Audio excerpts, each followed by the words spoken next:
Assalamualaikum kids. Our story name is The Voyages of Sinbad Great Fortune. So let's get started with the story. One scrambled ashore where I found my legs were cramped and my feet numb. I fell on the ground like a dead man and lay for a long time with my eyes closed.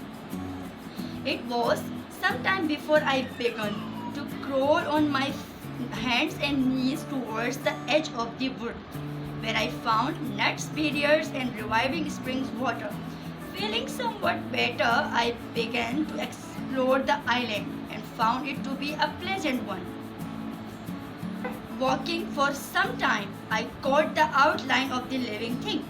Drawing closer, I saw it to be a beautiful and noble horse tethered on the beach. I stooped down and picked a clutch of long grass, still wet with the morning dew, and took it to the horse, who was a gentle and lovely mare. She nibbled it out of the palm of my hand.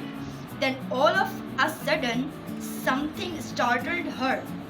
She neighed and pulled at her rope. Looking round, I saw emerging from the waves a giant horse, a white sea stallion who was coming for the mare.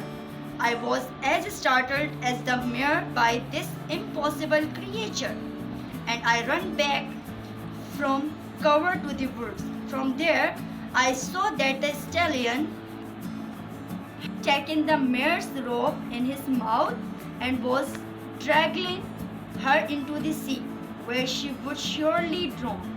This sight filled my heart with pity. I picked up a stick and ran back to the beach, where I began to beat the sea stallion around the head.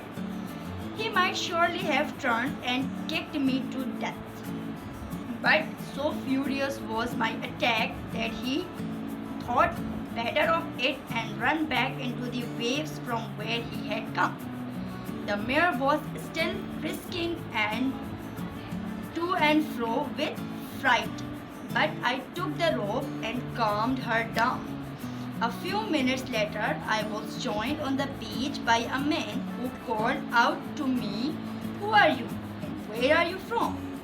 "My lord," I replied, "I am Sinbad the sailor, whose ship landed on the back of the great whale, and who would have drowned had not Allah preserved me and sent me a wooden throne, clinging to which I was washed ashore on this lovely island. And now I have told you who I am.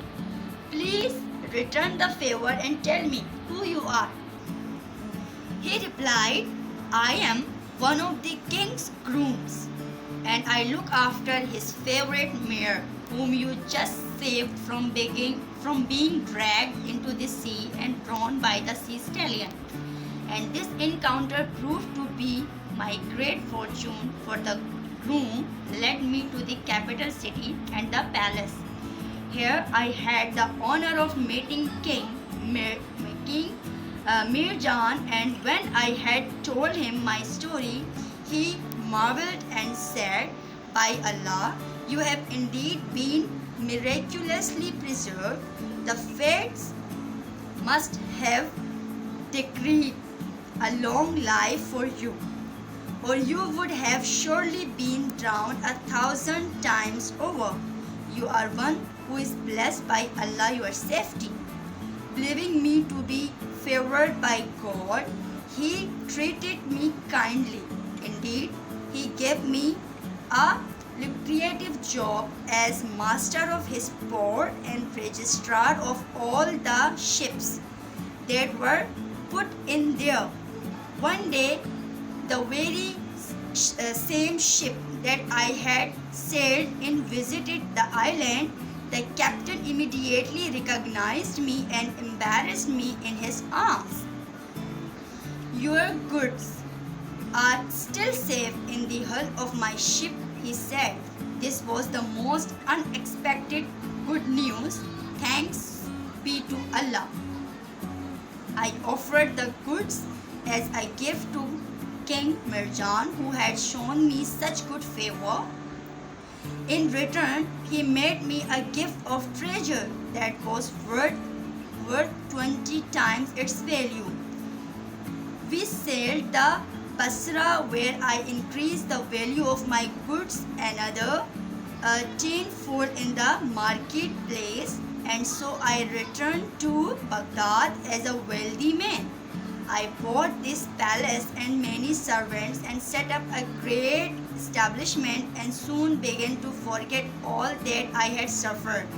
And so saying, Sinbad the sailor gave Sinbad the porter 100 gold coins for his time.